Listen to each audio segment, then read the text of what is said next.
Welcome to the Gifts for Glory podcast, where we celebrate and promote men and women using their gifts for God's glory. Know someone who is making an impact for God's kingdom using their gifts, talents, and passions? We'd love to meet them. Send us an email at podcast@giftsforglory.com. That's podcast@gifts4glory.com. And now here is our host, Dave Ebert.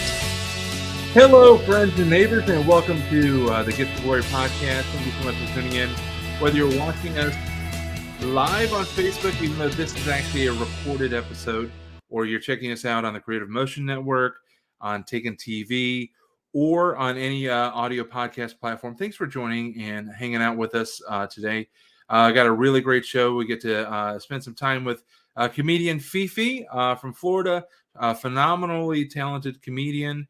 Wonderful sister in the Lord, and really excited to be able to share her story as we wrap up our tribute to Black History Month today.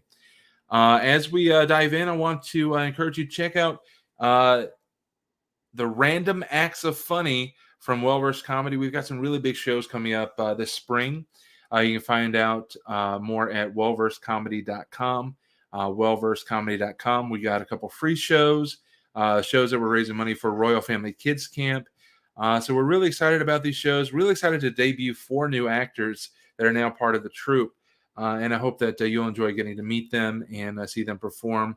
And if you are in the Midwest and you'd love to have clean, family-friendly entertainment that's not going to break your budget, reach out to us at wellversedcomedy.com. And we'd love to talk to you about bringing an improv show, an improv workshop to your church or your ministry, even your business. So give us a holler. We'd love to connect with you and talk about bringing comedy to you in the Chicagoland area and throughout the Midwest. So with that, let's dive into our Devotions with Dave segment tonight or today, depending on when you're watching or joining us. We'll be diving into the book of Colossians, chapter 4, verse 6. Let your conversation be gracious and attractive so that you will have the right response for everyone. Colossians 4, 6. And I think that this is one of those verses that, especially within the church, when dealing with one another, we really need to focus on what Paul is saying here. Let your conversation be gracious and attractive so that you have the right response for everyone. In verse 5, just before this, Paul is talking about how we should act and treat non-believers. And this is kind of a continuation of that thought, but it also applies to how we treat each other. And I think it's important because we are so divided politically and over what's been going on with the whole pandemic.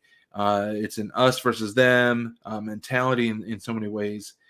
And the church is looking in many aspects and many venues, looking a lot like the world, and we're not looking like we're set apart. And I just want to encourage you that here, let our conversations be gracious and attractive. Doesn't necessarily they need to be fake and phony and fluff, but let them be gracious. Let us have grace for one another. Let us realize that God may be speaking to you differently than he's speaking to me, and that's okay. And let it be attractive so it shows that there's actually love between us, and it's not always coming to fisticuffs. It's not always coming to argument. It's not always coming to a head where churches split, where friendships are broken, where relationships are broken. Unfortunately, my wife and I experienced a lot of broken relationships in the summer of 2020 because there wasn't room for gracious speech. There wasn't room for gracious conversations. And there weren't opportunities for attractive conversations. And unfortunately, it caused a split. It caused a rift between us and friendships and brothers and sisters. And it was really painful when we had to move on. And it was literally like a divorce. So I just want to encourage you, let your conversation truly be gracious. Have grace and love for one another. And just work to have the right response for everyone. Doesn't mean you need to have the right answer, but you have the right response for everyone. So that was our devotion with Dave from Colossians 4:6, reading out of the NLT. So I hope that speaks to you, and I want to encourage you to spend time in the Word. And if I'm getting something wrong on these devotions, feel free to reach out. and let's have a conversation, and let's let that conversation be full of grace. Sounds good to me. All right, so let's get to our guest. Our guest is a comedian. She's based in Florida. She's been in the comedy game, as they call it, for over 15 years. So I'm guessing she started when she was about 9 or 10. She's called Christian Comedy Sweetheart because of her friendly, approachable style of delivery. And her comedy is centered on her faith, her family, her marriage, and the things that are familiar to her audience. She has a Bachelor of Arts in theater. And over the last 15 years, she's been in stage productions. She's been featured on over 500 stages throughout Miami, Broward, Palm Beach, Tampa Bay, Orlando, Chicago, and all along the East Coast. To give you a little sample of her comedy, I got this clip off of her YouTube channel. So here is comedian Fefe, and we'll be with her right after this clip. Oh, I forgot, y'all the church people. Praise the Lord, everybody. Speak y'all language.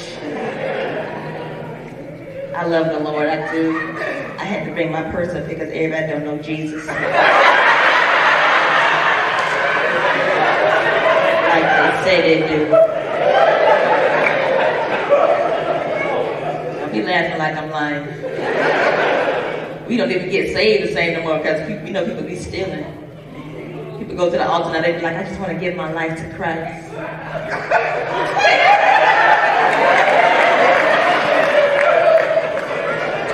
Girl, put your bag down. I want to give a shout out to all the mothers in the house. God bless you for sacrificing your figure so that somebody could be in the world. I ain't studying y'all. I gave birth about 18 months ago for the first time. Some of y'all don't know when to give God praise. But see, I think I waited a little too late because I'm in my 30s now. And nobody told me that your metabolism expires at 30. It's serious, y'all. If I fall out up here, it ain't because I'm under the power of the Holy Ghost. It's because after you have children, your territory becomes enlarged.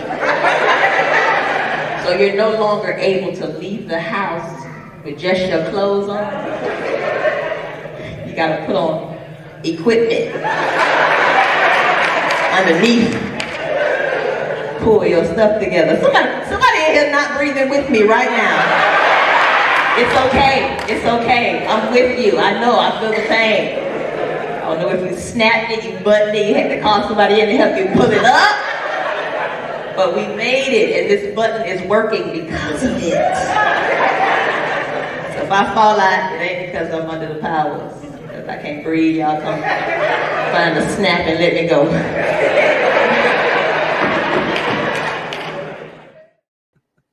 So there's just a sample of the amazing comedy of our guest. Please welcome comedian Fefe. Fefe, welcome to the Gifts for Glory podcast.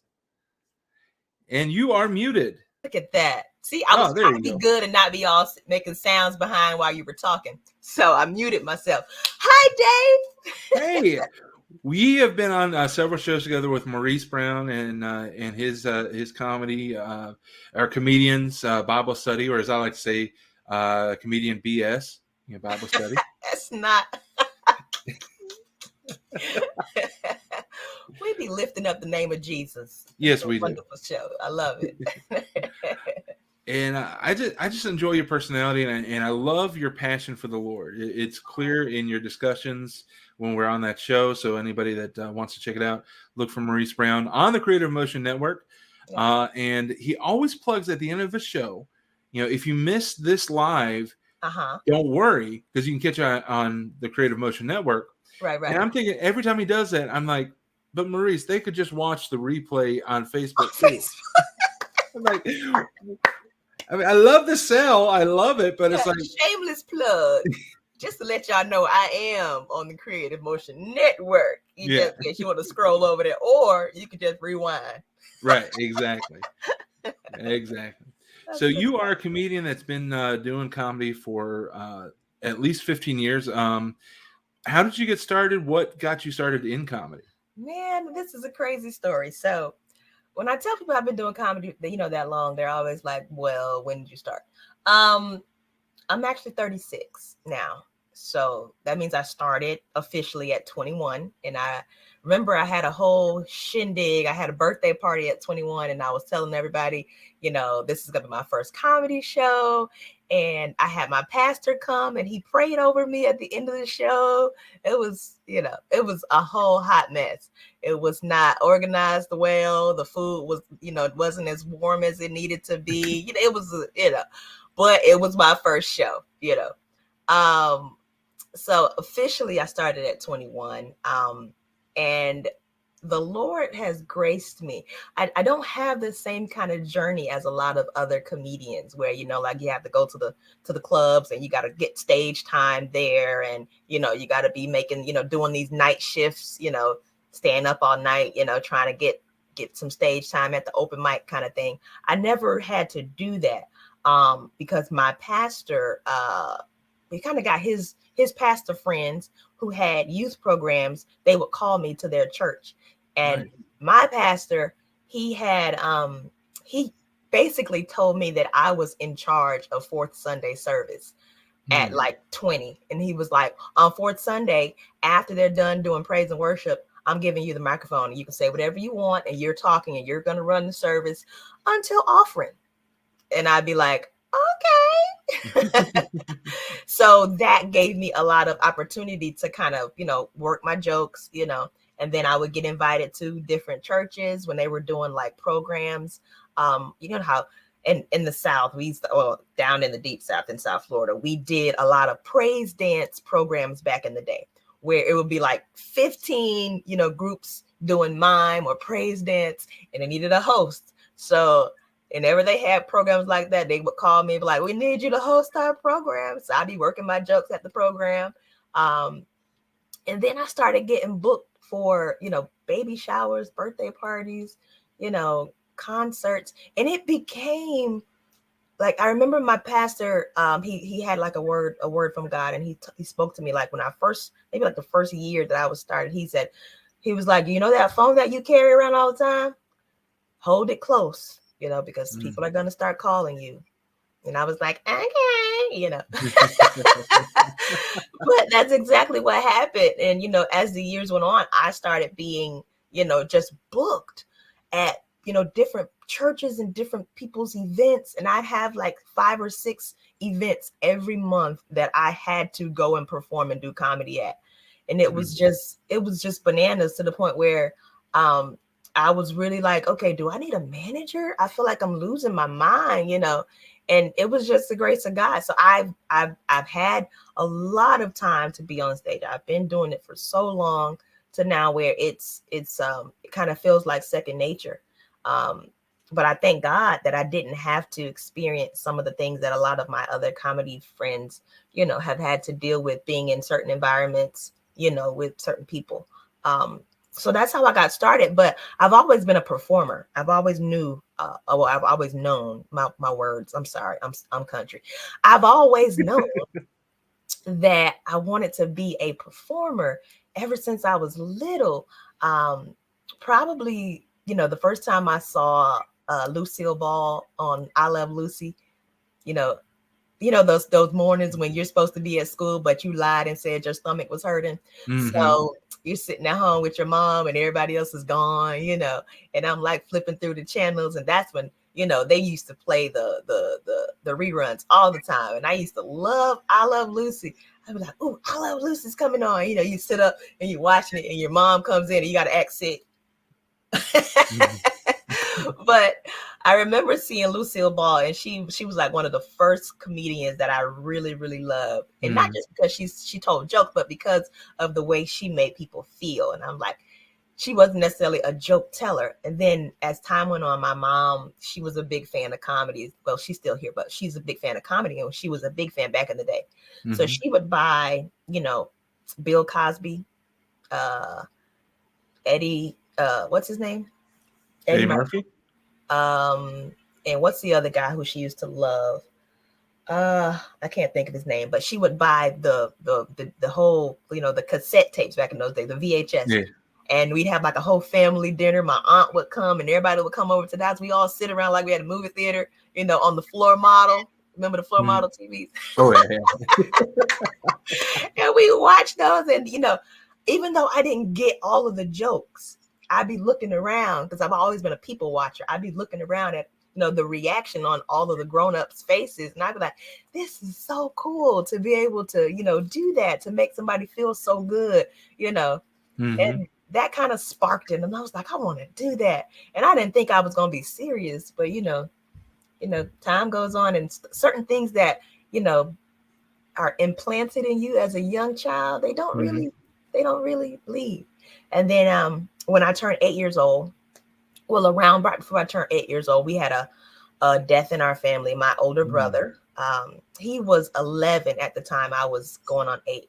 He passed away, and during that time, that's when I really was thinking, because seeing so much sadness at such a young age, Right. I was like, okay, let me see if I can make these people laugh. And people, how people come and gather at the house, and everybody just sitting around looking somber, and I'd go upstairs and get something and come downstairs and try to put on a little show for everybody, because everybody's all sad. Like, I know everybody's sad, but can we laugh a little? And they'd be like, Here she go, here she is, always showing out. She's so funny, And I would do this is hilarious. I would do Jim Carrey impersonations when I was little. My cousins laugh. And they'd be like, do the Fire Marshal Bill, Fefe. And I'd be like, hold on, let me get my face. That's funny. That just came back to my memory. But yeah, so that led me, to kind of go on this pathway of like, okay, if I really want to be a performer, I need to learn more about it. So that was all I did in high school. I was like, don't want to join the band. Nope. No, don't really want to be on the debate team either. Nope. We have a drama program. I'm gonna do that. So by the time I got to senior year, I was the president of the drama club, and I was, going to state competitions, and like, this is my life. What? And I told my parents, I was like, okay, I know everybody wants me to go to college, so I'm gonna go to college. But if I go to college, I'm gonna do something I want to do, not what you guys want me to do. But my mom and dad were like, okay, we don't care what you're going to college for. And I was like, theater. Yeah. And everybody else was like, well, what are you going to do with a theater degree? And I was like, whatever the Lord wants me to do with it. That's what I'm going to do. And I had a ball. I had a great time in college. And that's where, I kind of sparked my, I was like, let me try this little open mic stuff. They had a couple of open mics in college that I did. And I was like, let me see, but I was just kind of feeling with it. I was like, okay, I don't know if I can really do this. And that's where I wrote a lot of the jokes that I did, at my first show when I turned 21. And my brother Britpot helped me write some of my jokes for my first show. So yeah, it's like an evolution. I just told you my life story. Okay, go ahead. What's your next question? The thing that stuck out to me as you're sharing is that you started to try to help people heal with the passing during the passing of your brother. Yeah. And the fact that they were receptive, because it could have very easily turned ugly. We're like, Felicia, what are you doing? We need to stay in this moment.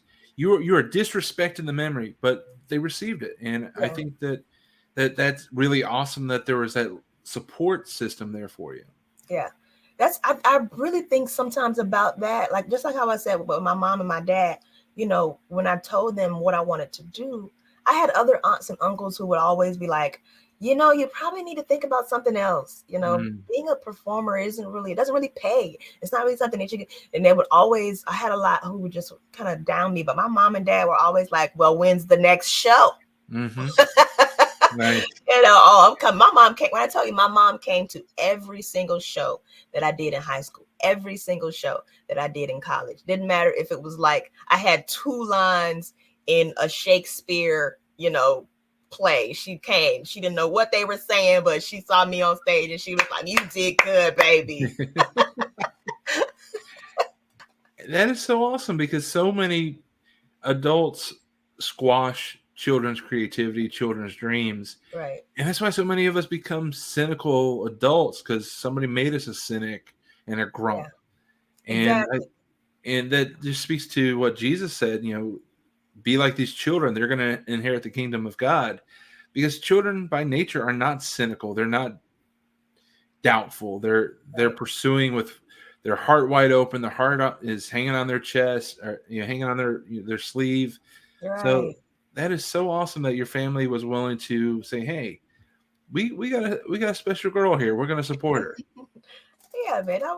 I'm thankful for that. I really, really am, because I've heard the horror stories, like you say, of people who don't support, and people who come from families that don't understand them, that don't support them as being a creative.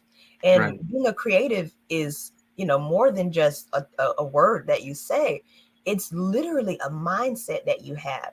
When you're a creative person and people don't allow you to use your creativity, it can literally stifle your mental health. Like, you feel locked up because everybody else is getting to express who they are in the way that they want. But because people don't accept what I love, I have to find other ways. And like you said, it turns you into a cynical person, because it's like, okay, I don't care what you guys are doing. Like, nobody cares about me. Who cares? So I support that. Even when I meet little kids who tell me, the craziest things, I just want to be an ice cream when I grow up. That's right, baby. You can be that, You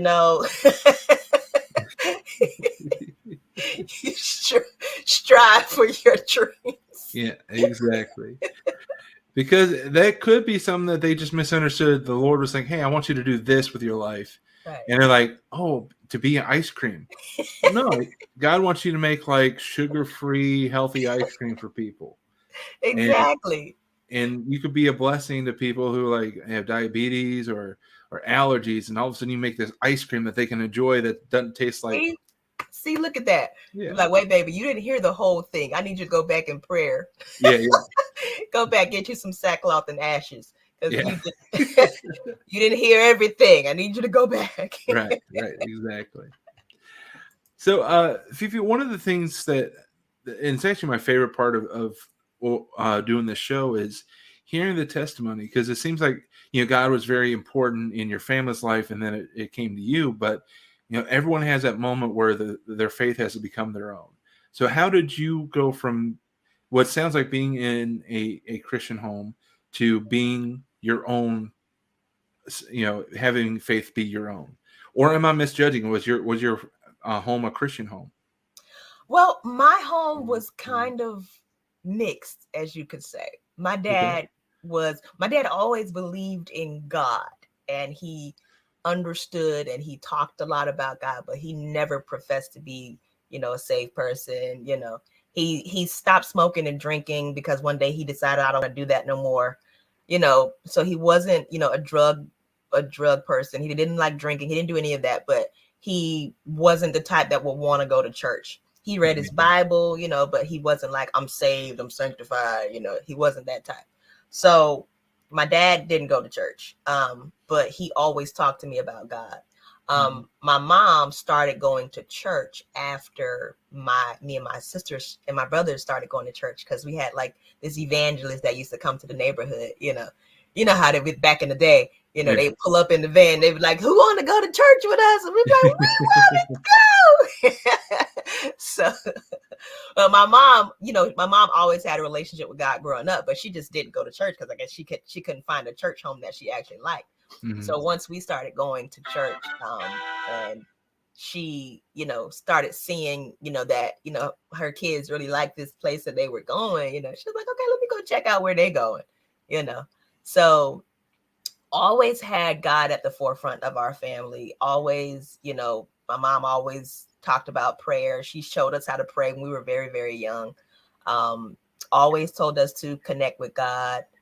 Even when I was younger, my mom said, I remember this, like one of my earliest memories. I think I was like 5 or 6. And I told my mom I had a bad dream. And she was like, well, baby, the next time something bad happens in your dream, just look at the person that's doing something to you in your dream and shout Jesus, and they'll leave you alone. I was like, okay.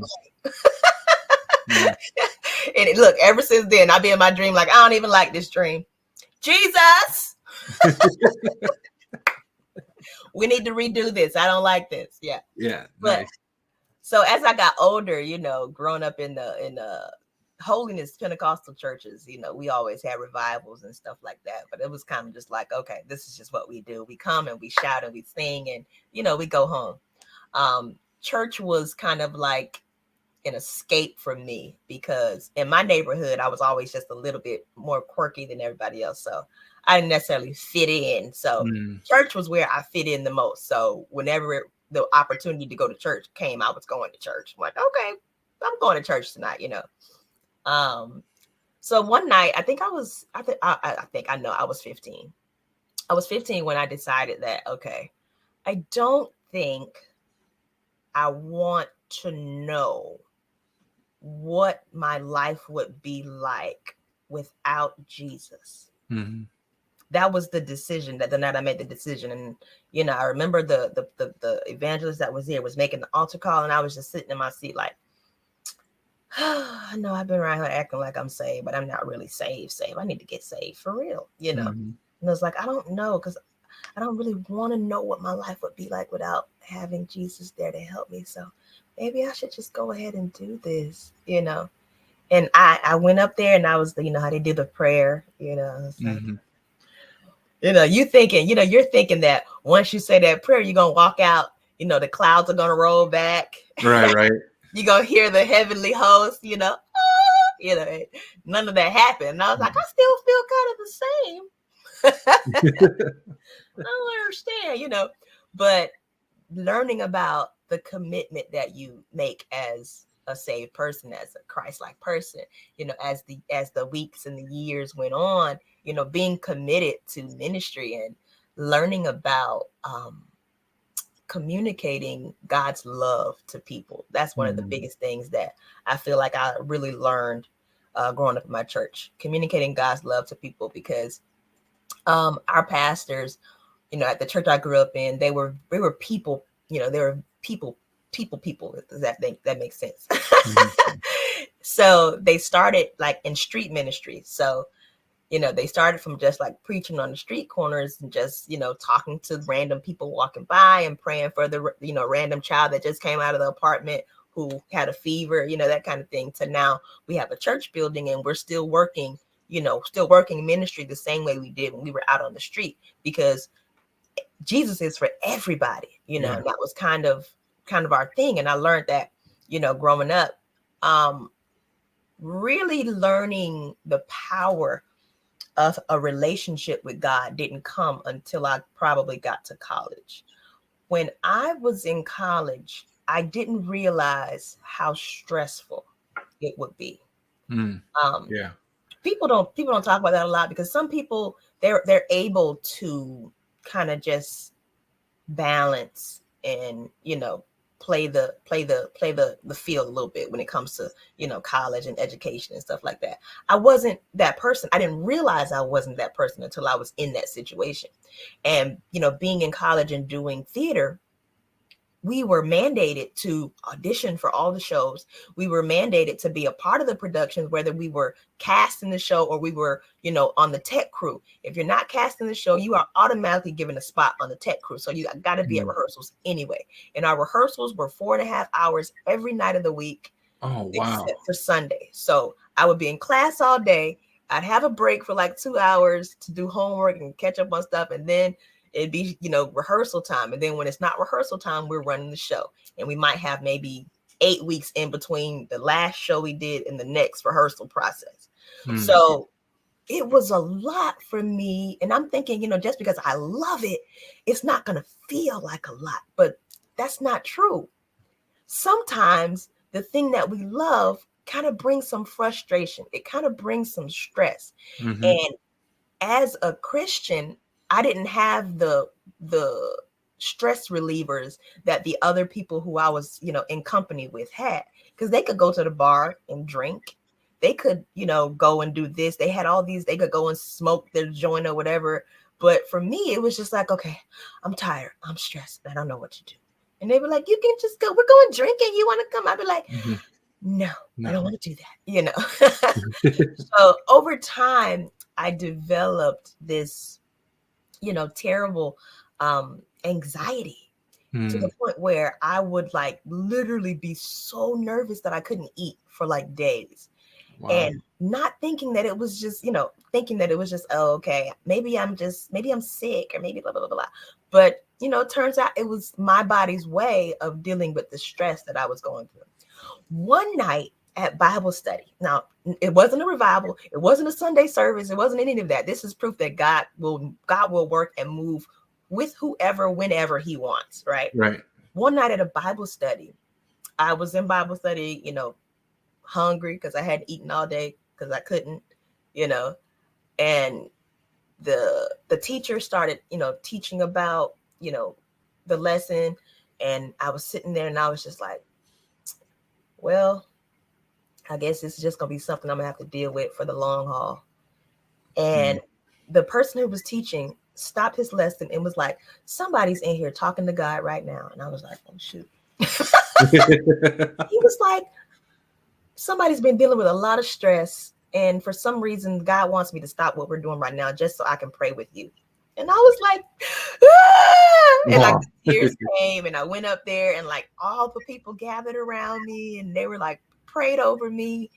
And as time went on, it got better. Like that was like a release for me.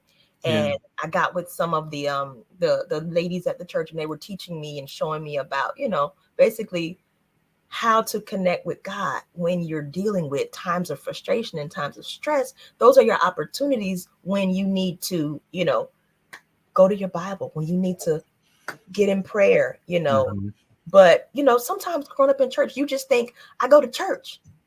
Yeah. God knows what's going on with me. Why I got to do all that extra stuff? But having a relationship with God and knowing the power that God has is way more important than you showing up to clap with everybody on Sunday. It's more about what happens when you leave that church. What are you doing? How are you being a blessing to somebody? How are you connecting with God so that you don't miss those opportunities to be a blessing to other people? Which is how I do my comedy. But you know that, like whenever I'm about to go on stage or whenever I'm called to do something, I'm praying, God, let my words be your words, even though I'm doing comedy and I'm doing something that's, quote unquote entertainment. I don't know if God wants to use me to help someone get through something. Just like that person that night in the Bible study. How do I know that God may not want me to say this particular joke so that this person can see this situation a certain way? So I need to have a connection with God so that whatever he needs me to do in whatever moment I'm in, I'm available and I can hear and I can connect, spiritually and be able to fulfill that purpose in that moment. I just got real deep. Where's the offering basket? Yeah. Hey, I take Zelle and PayPal. But what's really cool about that is you're talking about the relationship between us and God. You're right. Yeah, you can go to church, just like I can take my wife out to dinner, but if I don't engage, if I don't spend time with her, if I'm still looking at my phone, or if we're just going through the motions, there's no connection, there's no power that we can draw. It's going to church, it's spending time with the Father, whether it's by yourself or in the congregation. Right. It's got to be that engagement. And once you got to that point where you're engaging, that's where you found the power. And that was really cool that this teacher in the middle of Bible study is like, okay, I'm hearing from the Lord. I'm going to act on it. Right. How many times do we just dismiss it? Like we feel like the Lord saying that person needs prayer, or that person needs this word. And you're like, that's my imagination. I'm just going to, oh, look, got a notification. Never mind. So distracted. And it's so cool to see how God can use that moment, and that creates this whole new path for you that leads you to doing what you're doing in a more serious and deep way. And like I said, you got really deep, and that's awesome. And I love hearing the stories that go deep. So really cool. Thank you for sharing all that. Yay. No problem. So you are a comedian. Where can we see you next if we're in the Florida area, or are you traveling anywhere soon? Actually, because of the pandemic, I haven't been traveling that much. Mm-hmm. The last place I traveled to was a show in Orlando. In September, is it September? Yeah, in September, I'll be doing a show in Orlando, and I'll be posting that. It's going to be a concert in Orlando. But other than that, I'm doing a lot of local events. I'm hosting a Mm-hmm. wedding on Saturday, this coming Saturday in Fort Lauderdale, and trying to, open up my calendar for other things. I have a few shows in May that I'll post about once it gets closer. But follow me on Instagram and we can, stay connected. My Instagram is at comedian Fefe, or you can go to my website if you just want to check me out. But yeah, that's pretty much it. I try to stay as busy as possible. God has really blessed me. I've been doing a lot of virtual events last year. I don't even know how many virtual events I did. I lost count. And then now this year, I think I've done 2 virtual shows this year so far. And I've gotten, I had 2 bookings in January and I have 3 this month. So, I mean, it's picking back up, so balancing, doing my shows and taking care of my babies, Yeah. so it's good times. So yeah, just stay connected with me, guys, and we can build this thing together. And you are in Southern Florida, so anybody that watches or listens that's in Southern Florida, you can find her at Comedian Fifi or online comedianfifi.com for booking and bring her Yes. to your church, your event, because church attendance has dipped so much in the last couple of years, even Right. before the pandemic, that a comedy show may be a great way to get people who are turned off by church to come back in. So Yeah. it'd be great if you're in Florida to hire Fifi and help her continue to work on her ministry of sharing the gift of laughter with your congregation. Yeah, I'd love to. I'd have a great time with that. I've done a lot of this is the craziest thing I've ever heard, but it's such a blessing. I've done maybe 3 churches over the last maybe 5 or 6 years where the pastor, would call me in as the guest speaker. And I'm Hmm. like, so y'all gonna go through the whole service, and after offering, instead of you preaching, you want me to come up and do comedy? Yeah, yeah, yeah, yeah, yeah. It's gonna be great. And I'd be like, okay. It is so cool though. And then after I finished my jokes, a couple of them did altar call. It was great. I was like, okay, word up to comedy. Well, what's beautiful about that is, and I'm sure that you've seen it too, that laughter creates a vulnerability in the audience that they can now receive a word, that they can Yep. now hear better from the speaker, which is, hearing better from the Lord.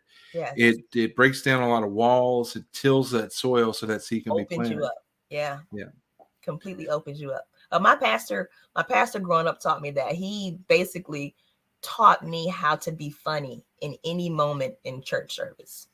Like, some people say, "Oh, you can't do that during that time. That's sacrilegious. You can't do that." Man, it was times where like there'd be like people on the floor right after altar call, people still wrapped up in sheets and people still crying, and he'd be like, "Come on up here and make us laugh." And I'm like, "Right now? You mean like right now? You don't need like 10 minutes. You don't want everybody to calm down. No. Okay. All right. Let me figure this out." So you can't tell if they're laid out in the spirit or if your joke just hit that hard. Right. It's like, you know what? Work with it. Work Yeah. with it. That is so awesome.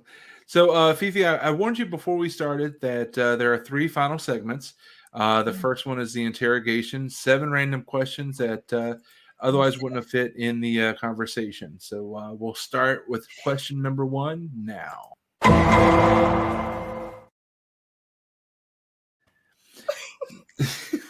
So, what movie can you watch over and over? Ooh, that's a good question. What movie can I watch over and over? Um, there's a few. I really love Disney cartoons. Uh,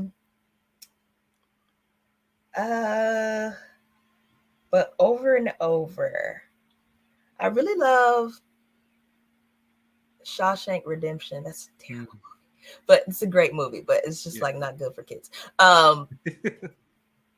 Probably, yeah. Even though it's kind of dark, I just love the acting and the message in that movie. So yes, Yeah. that's my answer. Good. Question number 2. What, other than me and yourself, what makes you laugh? What makes me laugh? When people fall.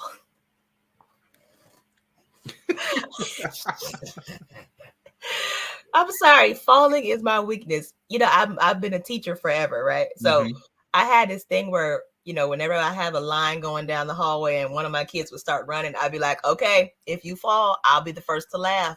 I told you to walk, you know, and the kids be like, I'm gonna laugh second, Miss Frazier. Yeah. It's funny. I'm sorry. Okay, that's it. Yeah. What's a talent you have that few people know about? Ooh. Oh, I can do this with my eyes. Wow. A little creepy, right? A little bit creepy. And for our listening audience that is picking this up on podcast, she's able to independently move her eyes left to right. Yeah, while the other one stays still. Yeah. Almost like a National Geographic lizard watching you. But not nearly as creepy. What's your favorite comfort food? Ooh, I'd probably have to say my mama's sweet potato pie. I've tried to eat one slice and I end up eating half the pie. Every time. So like my mom's pies are so good, like to the point where now whenever we have like a holiday and we all gather, she makes a pie for each one of the children and we take it home with us because we're not sharing a pie. No, we're not doing that. Yeah. You want me to eat a slice? What? Yeah. So that's my question. I answer. There you go. All right. Let's see. Oh, skipped one. Number 5. Other than Jesus, because that's too obvious, what character from Scripture has taught you the most? Joseph. I love him. Old Testament Joseph. Old Testament Joseph. Yeah. He was a strong guy. Yeah. Very cool. Number 6. Is there something in your life that you would like to do over?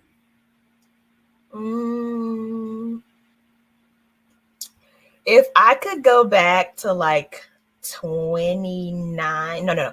I had my first child at 30. If I could go back to 31 and work out to get my waistline back how it's supposed to be, I would do that because now it's hard and I'm almost 40.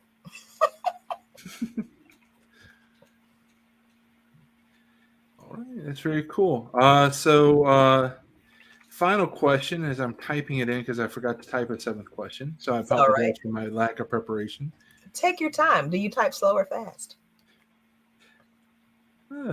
Moderate. and of course, I have a poor grammar on this question, but we'll go with it. All right. Where is your dream location to perform, and who would you like to be on that show? Ooh, my dream location. I would love to perform. Maybe, well, there's so many places that I see on television. Okay, on television, I'd like to do a comedy show on TV, and I would like maybe some of my comedian friends to come on there with me. Probably open up the show with a song, you know, from my favorite artist, Vicki Winans, and maybe I probably wouldn't be the closer because I feel like there's so many comedians who could just close it and bang it out. I definitely have to get Shanita Morris on there. Dave, I'd have to get Dave to open up for me. But yeah, it'll be a great show, man. Yeah. Ooh. Maybe on a TV, maybe TV. Let's say that. All right. Sounds good. So you survived the interrogation. Wasn't too hard. Yeah. I guess I did okay. I give myself a B+. Yeah, I'd say A-. Good questions. Thank you. Now that guy at the beginning was a little scary. I don't know who he was, but he looks a little dark. I don't know who he was either. I found that video on Canva, and I just mixed in the Law and Order dun dun. I heard that. I was like, this is why I don't even like that show. Gets my pressure up. All right, next to the last question. Who is someone that we should know more about and study beyond the 28 days or 29 days of February in Black History Month? Ooh, so many people. Well, you know what? Recently, I've been reading about Harry Belafonte. And like how he was like an amazing performer, but also an amazing humanitarian. Hold on, my light just fell. But also an amazing humanitarian as well. And some of the things that he's done for, different groups of people and different, like he's a person who has an EGOT, like you guys know what that is. He has an Emmy, he has a Grammy, he has an Oscar, and he has a Tony, like from, back in the day. Yeah, I think he's like 90 something now, but legend has it that when MLK was assassinated, Harry Belafonte had taken out an insurance policy for his kids, and his wife didn't have basically any other money besides the $40,000 house that she had, and maybe a little bit of money that she had in the bank. And he cashed in, that insurance policy for them, and he paid for the King kids to go to school up until they graduated high school. To go to private school. Like he funded it out of his own pocket. Just I love people in history who not only were great in what they did, and they were committed to their art or to their skill or to that thing that they love, but they were also committed to people. And they were committed to, the human to human connection. Like he didn't have to do that. Like you didn't have to, think about, those kids and how they needed to have this particular, just like people who are able to think beyond themselves is always amazing to me. And since I've been reading about him, I think that's somebody we need to, if you want to read up on someone that was cool, Harry Belafonte. Now he had 3 wives. That's another story, right. But over time, I guess he couldn't get the relationship thing down, but he was a good person otherwise. Yeah. He was flawed and broken, or he is flawed and broken, just like anybody else. Right. But just a beautiful human spirit. Yeah. And doing something that good, that kind, that thoughtful, and not bragging. I mean, obviously this was at a time before social media, but even so, there would still be, it's just admirable to do it in such a way that so few people know about it. Exactly. Like they didn't, that story about him paying for the kids' education didn't come out until maybe 10 years ago. Nobody knew. Like it was a secret, like top secret information. So. And the thoughtfulness is that, I mean, you'd almost assume that Dr. King would have the money that they wouldn't need that kind of support. Right. Or everybody would think, well, somebody else will get it. Somebody else will take care of them. Exactly. And then, like, what if you are that somebody? Right. And you missed the opportunity. See, that's why you got to be connected. You got to hear the voice of the Lord. You got to know when it's your turn to step up and be like, okay, God, it's my turn. Let me show them you through me. Very cool. So Harry Belafonte, that's very, very interesting. Thank you for sharing that. That's something I never would have known. See, cool things. All right. So Fefe, the final question we ask every episode is, for anyone that wants to use their gifts or talents or passions for God's glory, what would your wise counsel be? For someone who wants to use their gifts for God's glory, think of this. God would have never given you a gift if he didn't intend for you to use it. Do not allow other people, other situations, frustrations, or naysayers to tell you how to use the gift that God has given you or to invest in the gift that God has given you.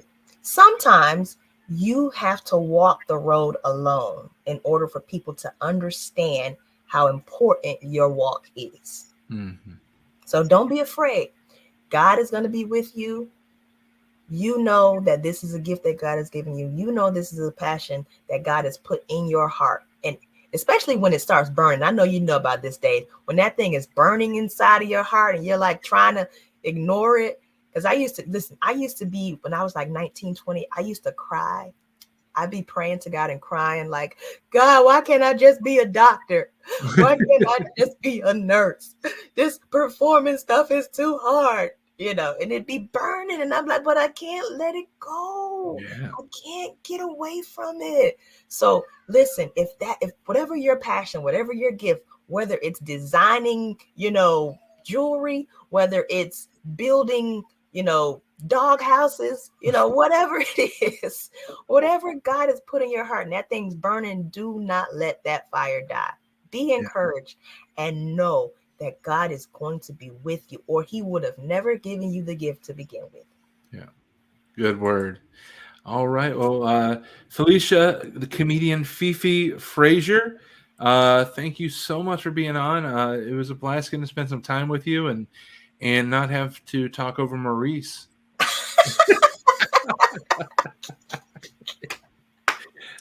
I doubt he watches, so it's okay. I like when he opens the show and he's always like, why? Yeah, sir. Yeah, well, sir. Didn't even know that sound could come out of you. Yeah, he's good people, though. He's good people. He's good people. I really appreciate Maurice and all the things that he does. So it's always a pleasure to be on his show. It was great having you on. I wish you nothing but the best and hope that now that it seems like we're getting past all this craziness, that you'll have every weekend booked and maybe get that dream show that we talked about just a few minutes ago that'll just blow it out. Yeah, man, it's going to be great. I appreciate the invite, and I had a blast with you, Dave. Thanks. Listen, call me anytime. Well, professionally speaking, because, we both got different. Don't do that. See, I'm talking about call for the show. I know. See, don't do that. Well, your wife, tell her that was you. You yeah. Too much. Every time I have a lady on, she always, she wants to make the joke like, I heard you flirting. I'm like, I ain't flirting. I'm just being funny. We're being cordial. She's like, I know.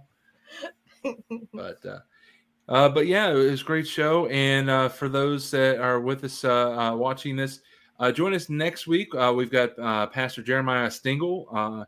He's co-host of Pastor Standing Firm, a new podcast, just showing pastors that are standing firm on the word, standing firm in their faith. It's a really great podcast. Be sure to check that out in your free time. And then join us live next week on March 7th as we dive in with Pastor Jeremiah Stingle, pastor of Living Water in Bolingbrook, Illinois.